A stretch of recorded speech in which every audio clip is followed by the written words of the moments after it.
Doctora, muy buenos días. Un saludo cordial a todos y todas y a todo el auditorio presente. Le agradezco la presentación.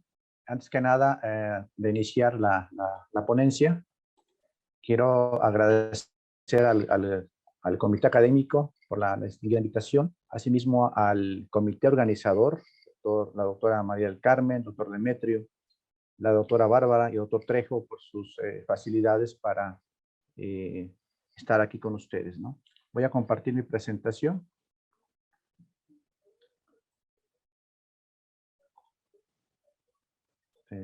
No me lo permite. Si me podrían facilitar compartir la pantalla, por favor.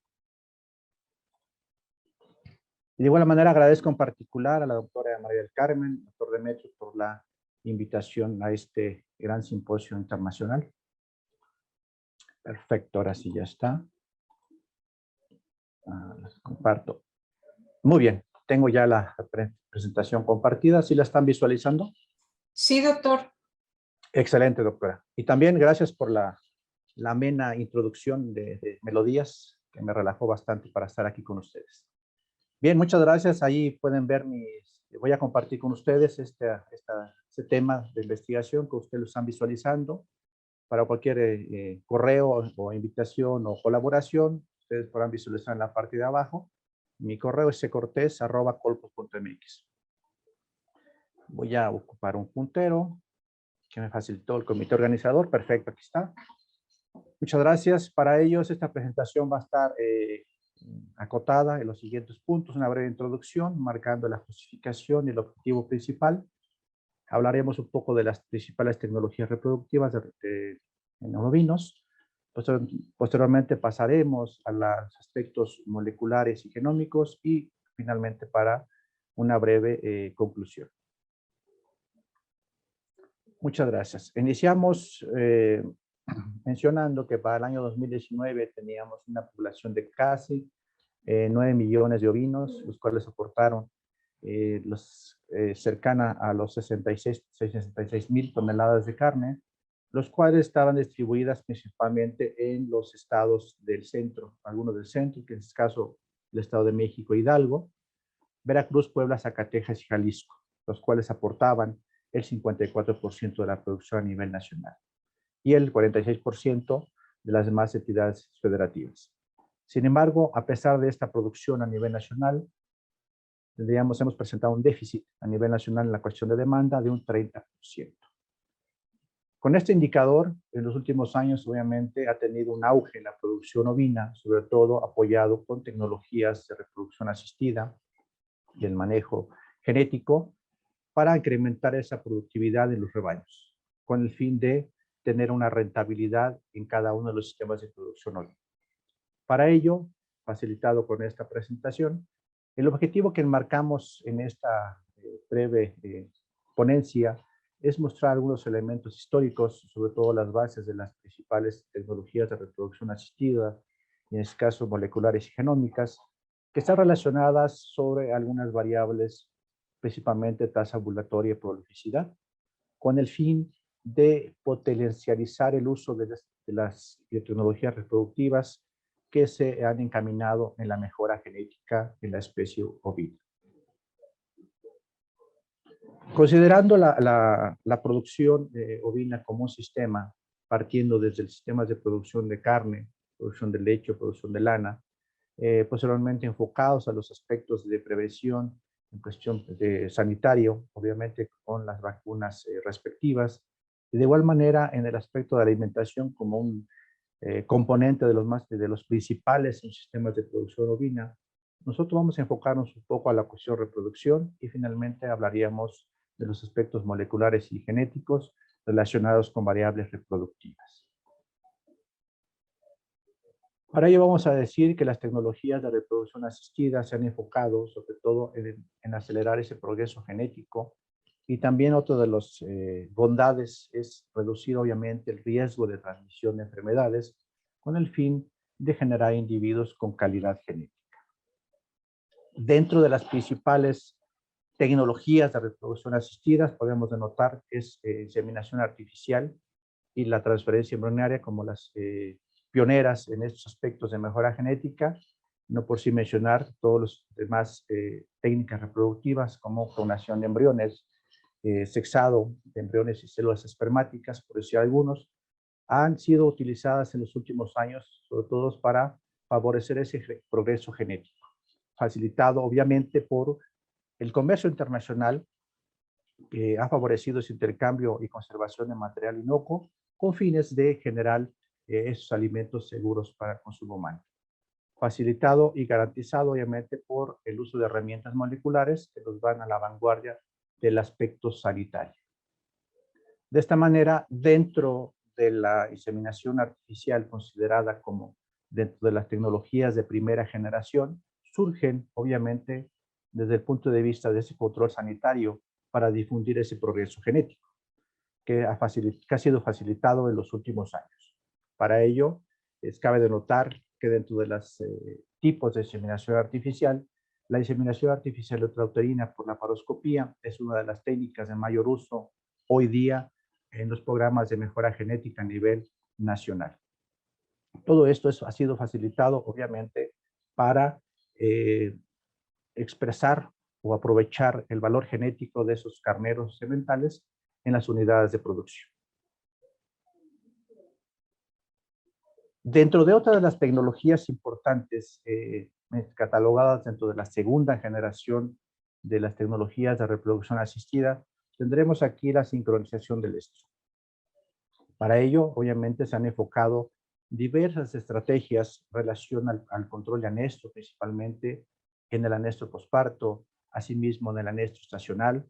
De igual manera, todas aquellas estrategias enfocadas a la cuestión de la actividad reproductiva, de igual manera, aquellos protocolos que han enfocado para la ovulación múltiple o el estímulo superovulatorio, y de igual manera para la división embrionaria dentro de lo que concierne la segunda generación. Para ello, como parte de las estrategias, digamos, llevadas a cabo en campo, que tiene que ver con una mejor sincronización de los estros y de igual manera una mejor inducción y sincronización de la ovulación, manejamos de igual manera en los distintos sistemas de producción la palabra CRIL, que tiene que ver con una concentración de nacimientos más adecuada, reducir aquellos periodos improductivos en las unidades de producción, incrementar sobre todo la ganancia genética en mi rebaño, mi hato, y finalmente es generar aquellos lotes homogéneos de acuerdo al fin o propósito del hato de producción.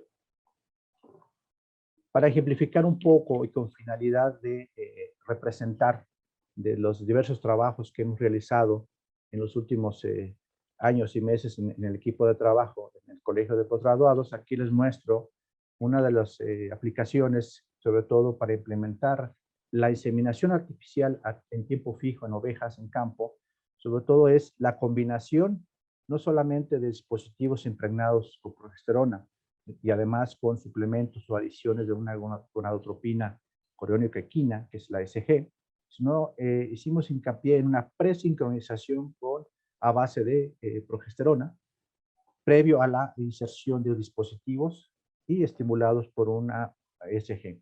Todo esto nos dio algunos resultados interesantes con fines de generar variables, digamos, reproductivas adecuadas y idóneas para el productor de interés que tuvieran una mejor respuesta al estro, por ejemplo, un mayor porcentaje de gestación y aparición y obviamente prolificidad, en ese caso con la premisa de utilizar estrategias de presincronización de prostaglandina en aquellos protocolos donde o que están basados con progesterona exclusivamente. Bien, una vez explicado algunas de las aplicaciones en campo de la sincronización y el aprovechamiento de la inseminación artificial a tiempo fijo, vamos a hablar un poco de la transferencia de embriones que tiene que ver como dentro de la técnica catalogada en la tercera generación. Obviamente surge con la obtención de ovocitos que se recolectan en rastro para hacer la fecundación in vitro, surge también con la producción de embriones en vivo a partir de hembras superovuladas, y hoy día está apoyado sobre todo con la función folicular ovum pick-up para realizar mayor funciones en la oveja en vivo, y obviamente para generar mayor cantidad de embriones en producción a través de fertilización in vitro. Para ello, la técnica de ovulación múltiple y transferencia embrionaria obviamente ha sido eficaz en la recuperación o aquellos programas de estrategia para aquellas especies en peligro de extinción, ¿por qué no en la formación de bancos de germoplasma? ¿Sí? Y sobre todo para fines de esta presentación vamos a enfocarnos en el uso intensivo de aquellas hembras con alto valor genético. Si entendemos el aprovechamiento de estas hembras con genética importante de interés para los productores, obviamente debemos comprender todo el proceso que tiene que ver de la sincronización, la ovulación múltiple, el desarrollo embrionario precoz o temprano y obviamente el trasplante o transferencias embrionarias dentro de la tecnología OMTE. Para ello es importante entender cada uno de los procesos y etapas fisiológicas que conlleva todo este conocimiento previo en el desarrollo, sobre todo el desarrollo embrionario temprano, para un mejor entendimiento de la recolecta de embriones. De esta manera, los trabajos que se han enfocado en el grupo de trabajo por parte del colegio y las colaboraciones con otras universidades, obviamente se concentran en aquellos protocolos que tienen que ver con un mejor reclutamiento y selección, digamos, de ovocitos en el desarrollo folicular, con la participación importante de la hormona folículo estimulante, con fines de generar una mejor sincronización de la ovulación con la participación de dos hormonas importantes, que es la hormona luteinizante y la hormona liberadora de gonadotropinas. Para ello, les quiero compartir a ustedes uno de los trabajos que se ha realizado de igual manera dentro del aspecto de transferencia de embriones y producción de embriones in vivo. Es basado en aquellos protocolos con productos, ya sea en combinación con FSH y LH, o apoyado o adicionado con una gonadotropina cronicaquina o comúnmente llamada IgG. En realidad, estos resultados simplemente demostraron que un producto a base de FSH exclusivamente fue aquel que nos brindó los mejores resultados en cuestión de tasa ovulatoria y sobre todo, lo más importante, en la recolecta de embriones de categoría 1 y 2 transferibles, ya sea en aquellas hembras directamente en fresco o para recuperación o congelación. Dentro del aporte a nivel mundial de estas dos tecnologías, hablemos de inseminación artificial y transferencia de embriones, vamos a ver aquí que la participación de los ovinos en cuestión a número de inseminaciones artificiales, contamos con 3.3 millones, un número muy bajo en comparación con los bovinos que alcanzan los 100 millones para el año que se indica aquí. Y referente a la transferencia de embriones, de las 22.700 transferencias que se realizaron para ese año, escasamente el 5% provenían de embriones obtenidos de fecundación in vitro. A diferencia de los bovinos, del cual el porcentaje, digamos, en comparación a los bovinos, tenían un 72% que provenían de embriones obtenidos en fecundación in vitro. Para ello, de los embriones que se denotan en esta transferencia embrionaria, sobre todo, provenían ya sea de producción de embriones in vivo o de in vitro. Para el caso de los bovinos, los países, principalmente Estados Unidos, Canadá y Brasil, son los punteros, podemos decir, los de mayor auge. En caso contrario, para los ovinos, los países de Australia, Nueva Zelanda, Reino Unido y Sudáfrica son los que han aportado la mayor cantidad, digamos, de embriones para transferencia embrionaria. Bien, hemos hablado en cuestión muy brevemente de los aspectos reproductivos que tienen que ver o están relacionados con el sistema de producción. Ahora vamos a ver el efecto, la influencia de los factores genéticos relacionados a variables reproductivas. Para ello vamos a mencionar que los últimos años todos los estudios, investigaciones están relacionados a la descripción y caracterización, obviamente, de la población, todo con fines de realizar aquel manejo genético adecuado.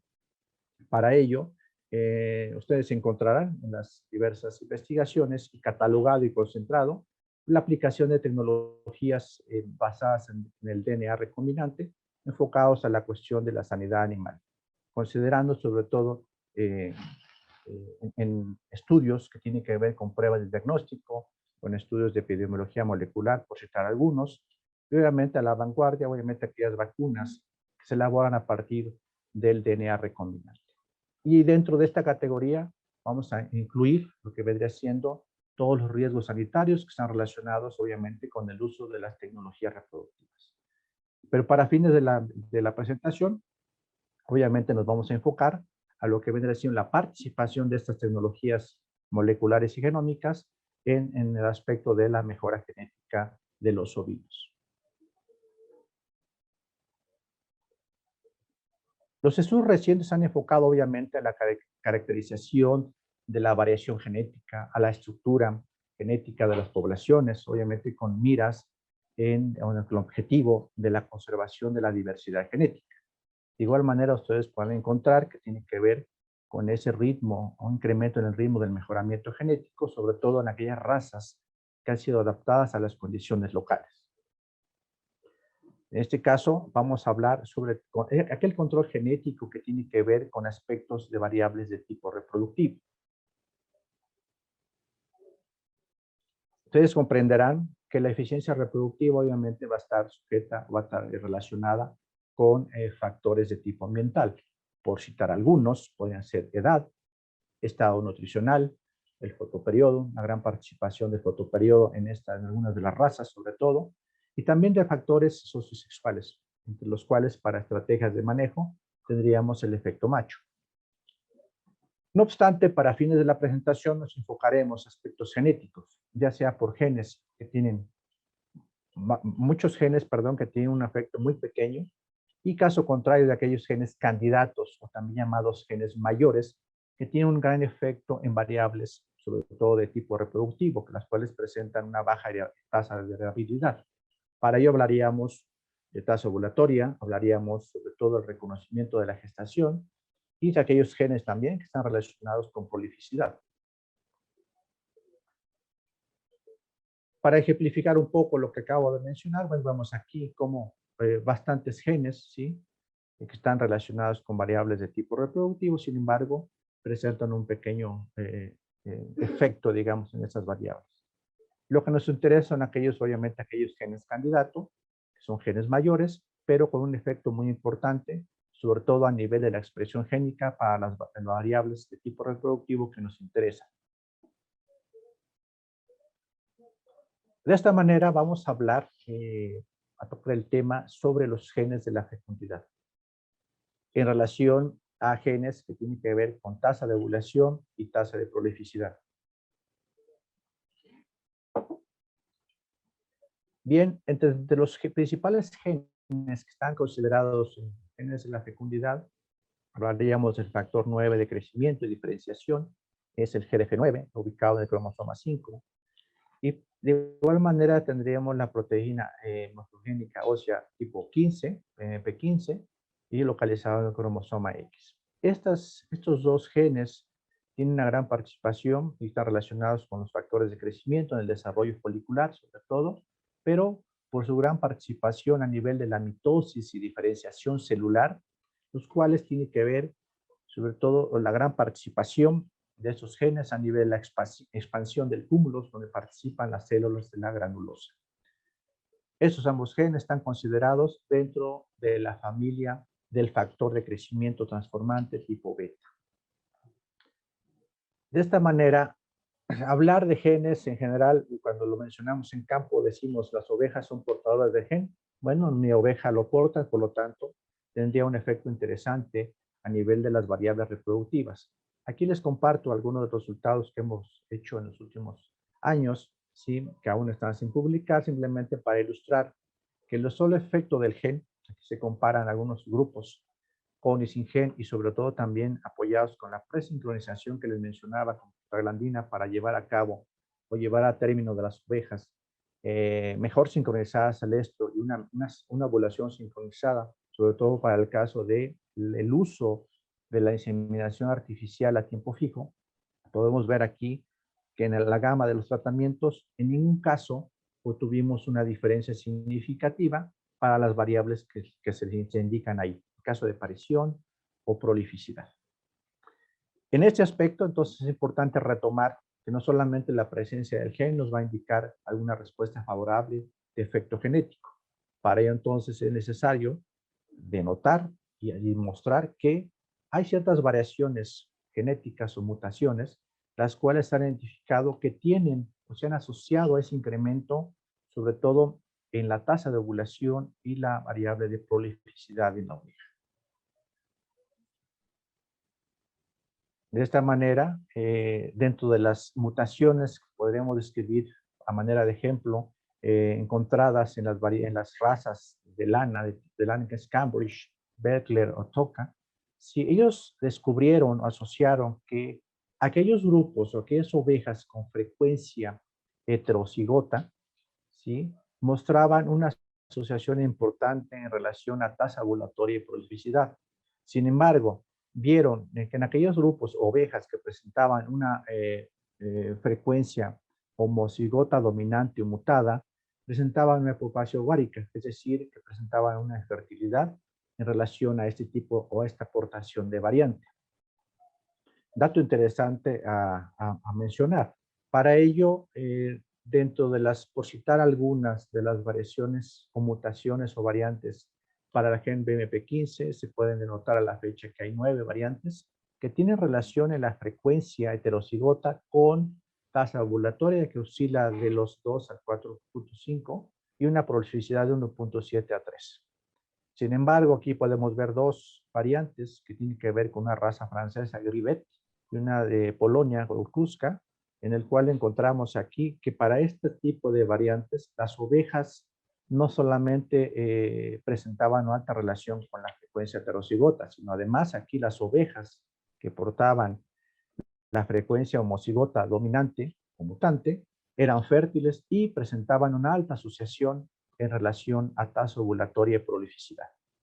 Resultado interesante también, y a confirmar. Y para el caso de mutaciones GDF9, a la fecha tenemos 11 mutaciones que se pueden denotar aquí, ¿sí?, de entre las cuales solamente 5 mutaciones tienen una asociación importante con las variables de tasa ovulatoria y prolificidad, de entre las cuales podemos hacer mención o denotar que la variable en BRAPA, que se descubrió en una oveja de pelo en Santa Inés y una oveja de lana, una oveja blanca noruega, estas dos variantes no solamente presentaban una asociación importante con la frecuencia heterocigota, sino también con aquellas ovejas que presentaban la mutación dominante. Derivado de estos resultados en ovejas, sobre todo de lana, bueno, nos dimos a la tarea de investigar si realmente las ovejas de pelo, qué estaría pasando con estas ovejas de pelo en relación a variables de tipo, por ejemplo, tasa ovulatoria, tipo de parto. Preguntábamos si realmente iban a tener el mismo comportamiento, si la variante, digamos, cigota mutada, iban a presentar infertilidad, y caso contrario, para el caso heterocigoto, una relación importante con variables de tipo reproductivo. Comenzamos entonces una de las mutaciones interesantes descubiertas, identificadas del GE, en BRAPA, identificado en el exón 2 del gen GDF9, sobre todo en la oveja de la raza Santa Inés. Como ustedes pueden denotar aquí algunos ejemplares de esta raza, que tuvieron una asociación interesante con tasa de ovulación, como ustedes podrán ver en el siguiente esquema. Aquí podemos ver que, por ejemplo, las ovejas de la raza Santa Inés, esta raza de pelo, el grupo de ovejas que presentaban la frecuencia homocigota dominante mutada, tuvieron una asociación significativa en relación a tasa ovulatoria y prolificidad en comparación con aquellas ovejas heterocigotas o aquellas ovejas homocigotas recesivas o llamadas también silvestres en cuanto a este tipo de variables reproductivos. Para ello, nos dimos a la tarea de investigar qué sucedía con las razas, en particular en México. Para ello, una de las razas importantes de gran distribución a nivel nacional, por su gran rusticidad, adaptabilidad y bondades a nivel de respuestas reproductivas, la raza Peliway. De igual manera, aquí podemos mostrar algunos de los estudios que dentro del gen GDF9 se han identificado 6 mutaciones, dentro de las cuales la preponderante es la mutación en BRAPA, la cual tiene asociación con las variables de tasa ovulatoria y prolificidad. Esta identificación de mutaciones se hizo a través de uno de los métodos, que es genotipificación, y validado de igual manera por otro método que es secuenciación, sobre todo para estar seguros que las variantes que se identificaban pudieran estar presentes en este gen y en esta raza, sobre todo en estas ovejas de la raza Peliway. Para ello, de los otros trabajos del grupo de investigación, quisimos validar si realmente, así como sucedía en la raza, en las raza de pelo de las ovejas de Santa Inés, ver qué pasaba con el gen en BRAPA dentro de las ovejas Peliway.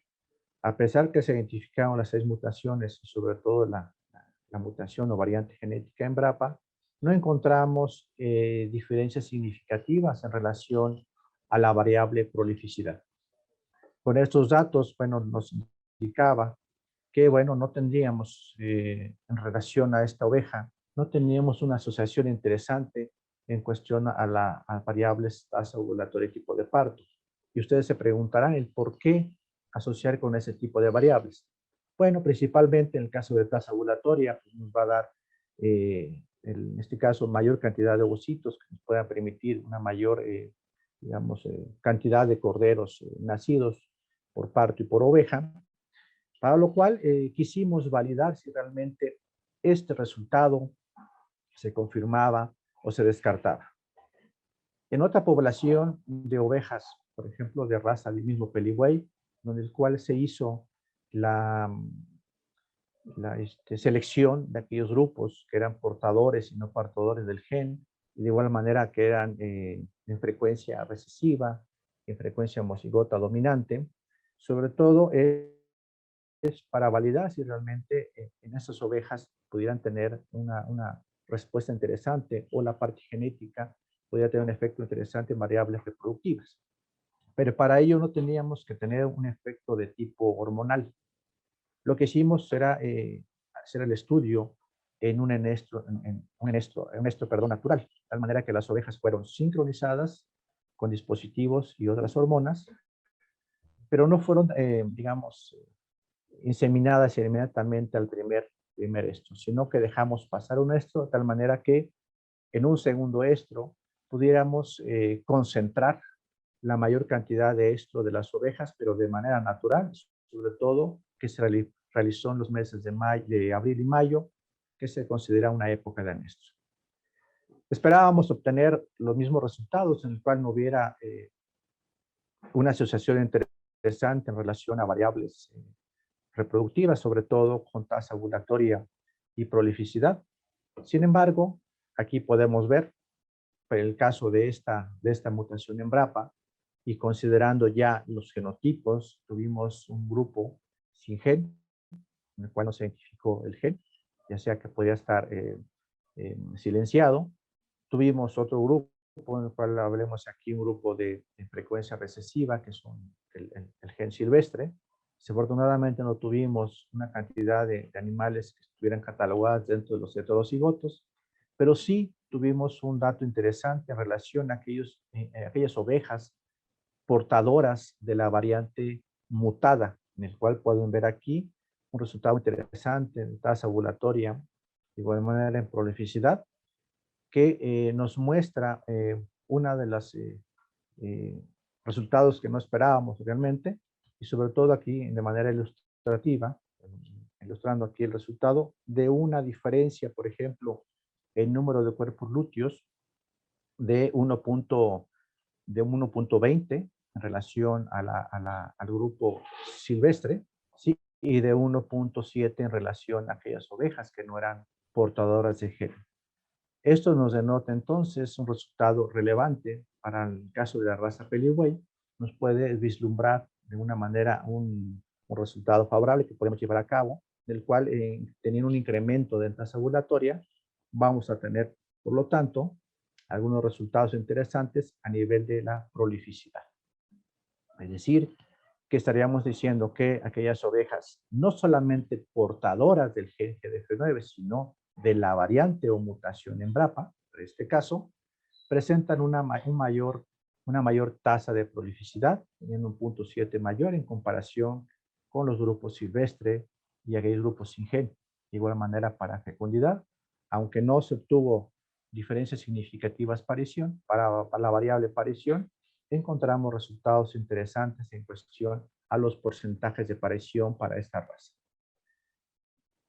Con esos resultados, obviamente, vamos a mencionar que para el productor va a ser un resultado relevante, es decir, que teniendo mayor tasa ovulatoria y obviamente una mayor cantidad de corderos por parto por oveja, le va a representar a la unidad de producción una mayor ganancia. Es decir, que simplemente con aprovechar el aspecto genético en su rebaño, sin necesidad de invertir más, simplemente con el mismo manejo que ha venido realizando, podemos representar un mayor ingreso para el rebaño o el sistema de producción ovina.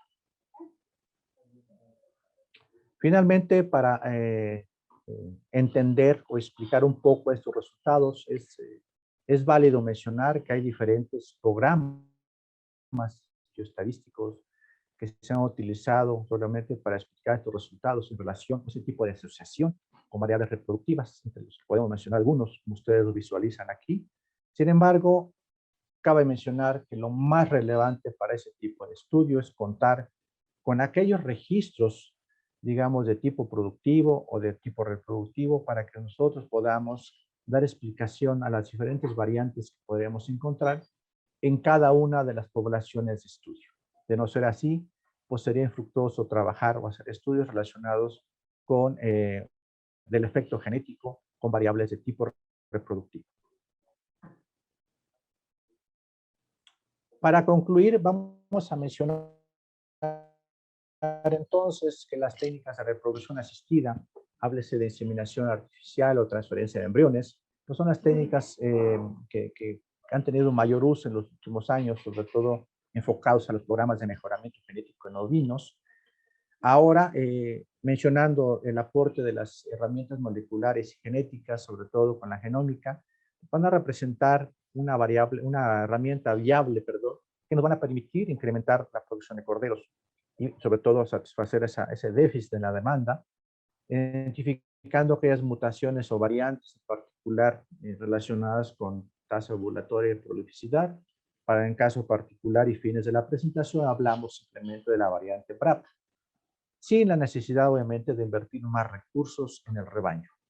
Resultado interesante que puede ser favorable para el productor y muy atractivo sobre todo, ¿no?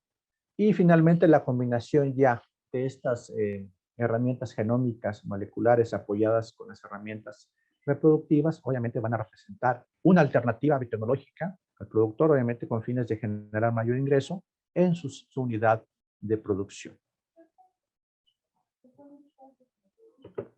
Finalmente, para concluir, yo estoy a sus órdenes en los posgrados de recursos genéticos y productividad, que es ganadería, ubicado en el campus Montesillo, Colegio de Posgraduados, y de igual manera en aquel posgrado de innovación en manejo de los recursos naturales en el campus San Luis Potosí.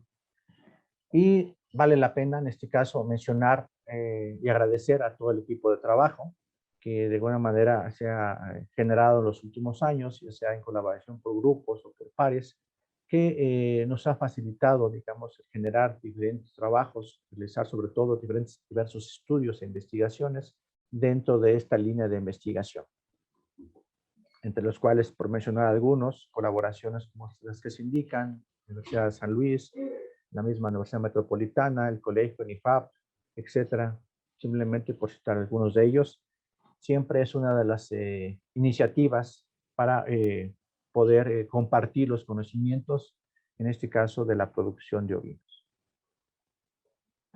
Finalmente, para agradecer su atención en esta breve presentación, quiero compartir con ustedes una de las frases favoritas del escritor uruguayo Mario Benedetti, y no quedo más atento a sus dudas e inquietudes ante la presentación. Muchas gracias y un saludo cordial para todos. Muchísimas gracias, doctor Cortés Romero. Comparto el pensamiento de Mario Benedetti, igualmente.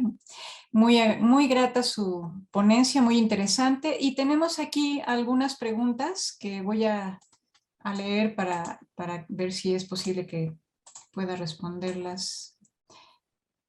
El doctor Claro que Ambriz. sí, doctora. El doctor Ambriz dice, excelente doctor Cortés, pregunto, ¿en el homocigoto silvestre la tasa ovulatoria y prolificidad son más semejantes que los del mutante homocigótico E/E, donde hay variaciones mayores? ¿Alguna explicación de esto? No entendí bien la pregunta, pero se refería a que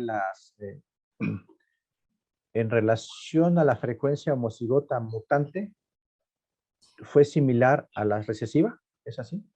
¿En Eh, alguno de los trabajos? no sé si le puedan abrir el micrófono al doctor Sí, Ambriz para para entender que un poco la pregunta, plantee por la favor. pregunta, por favor. Ya estoy. Ahí me escucho. Ya. Hola, doctor, buenos días. Doctor, buenos días. Un gusto saludarlo. Doctor, en una de sus tablas me llamó la atención que, por ejemplo, la tasa ovulatoria en esta variedad silvestre es muy cercana a la prolificidad. Era 1.4 contra 1.8, algo así. Es Y correcto. Para un estudio en de ellos. la homocigotea E/E era 2.4 contra 4.4 o al revés, 4.42 o una variante mayor. Esa es la variación que me llamó mucho la atención. O sea, que a pesar, bueno, estoy tratando de recordar el estudio, que a pesar de la diferencia numérica, a eso se refiere, ¿no? Sí, ¿Por qué no hubo diferencias estadísticas, no? no, lo que me refiero es que normalmente la tasa ovulatoria es cercana a la prolificidad. Es decir, el animal va a ovular, pues aquellos que va a tener la posibilidad de fecundar y desarrollar, pero cuando ovulan más para generar menos, es algo que me llamó la atención en esa mayor variación entre tasa ovulatoria y prolificidad dentro de cada grupo. A ver, no recuerdo la diapositiva, doctor, que me estoy confundiendo. Es decir, que en este caso tuvieron mayor tasa ovulatoria o al viceversa, mayor prolificidad que tasa ovulatoria. Sí, no, mayor tasa ovulatoria que prolificidad, pero era casi el margen del doble. Es decir, aunque ovulen más, no necesariamente generan más crías. Ah, ya recuerdo. Sí, doctor. Mire, finalmente, pues podemos, aquí no tengo una explicación, digamos, de espacio, podemos decir, en este caso en respuesta. Sí vimos que había una mayor tasa ovulatoria para el caso de las ovejas que presentaban la frecuencia mutada, pero no necesariamente nos llevó a obtener, por ejemplo, si había 3 ovocitos liberados, en este caso hubiéramos deseado tener, por ejemplo, tres corderos, ¿no? Así es. No fue la variable. Quizás aquí la explicación genética, algunos estudios menciona que puede ser la limitante en cuestión al espacio, el plazo uterino, tiene que ver con ese tipo de genes, que es la única más acercada que encontremos, que tiene que, digo, que explicaríamos, ¿no? Otra explicación relacionada a ello no lo estamos indagando a la fecha con otros estudios para intentar explicar qué sucedía ahí, ¿no? Porque lo interesante es obtener, si somos una tasa ovulatoria de 3, obtener 3 corderos por oveja, por parto, ¿no? Pero no fue así.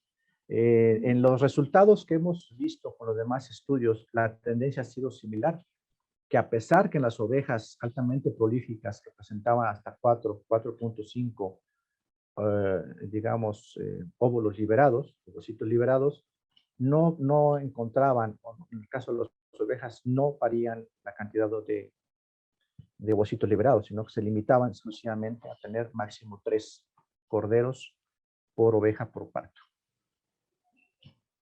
¿Respondió a su pregunta, doctor? Sí, doctor, totalmente, gracias. Bien, tenemos otra pregunta de María Fernanda Sosa. Adelante. Dice, ¿ha realizado trabajos sobre la calidad seminal de carneros portadores de estos genes?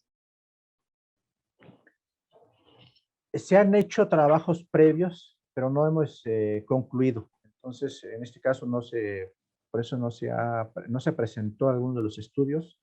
Sobre todo se han trabajado escasamente 4 carneros, los cuales presentaban la variante, Lo interesante de eso es ver si estos carneros, digamos, aportan las variantes, sobre todo que pueda ser heredable. Y finalmente, sobre todo, lo importante es para estos estudios contar con un mayor número de carneros que pueda ser una muestra representativa para validar que la variante mutante o la variante en este caso de los homocigotos dominantes podrían tener un efecto significativo en los programas de mejoramiento genético. Entonces, todavía estamos iniciando, no tenemos estudios previos que no quiero mencionar por no tener resultados contundentes, perdón. Gracias. Hay otra pregunta del doctor Julio Ramón Ugalde. ¿Cómo se aseguraban que eran peligüey puras y no contaminadas por Black Belly o Catadín? Las imágenes presentadas muestran animales cruzados de peligüey con Black Belly.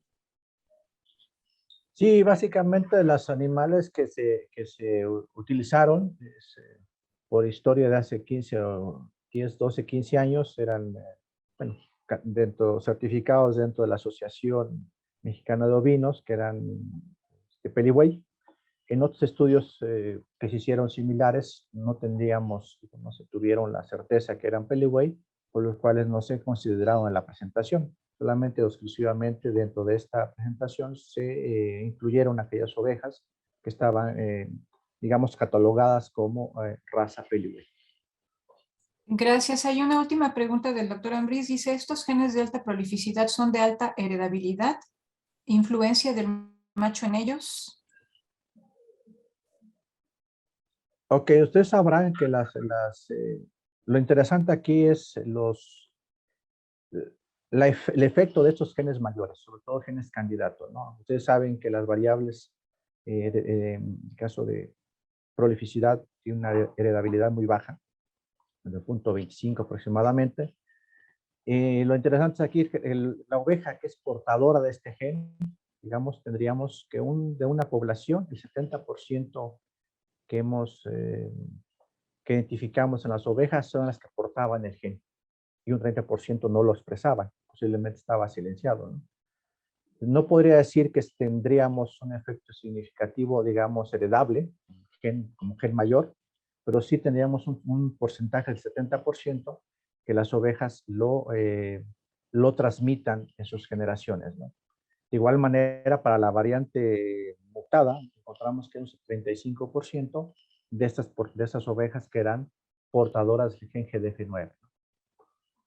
Lo interesante que es la relación de estos genes que son considerados genes mayores, su candidato, que tienen una relación, una asociación importante, sobre todo en el caso de sus variantes, con las variables de tipo reproductivo.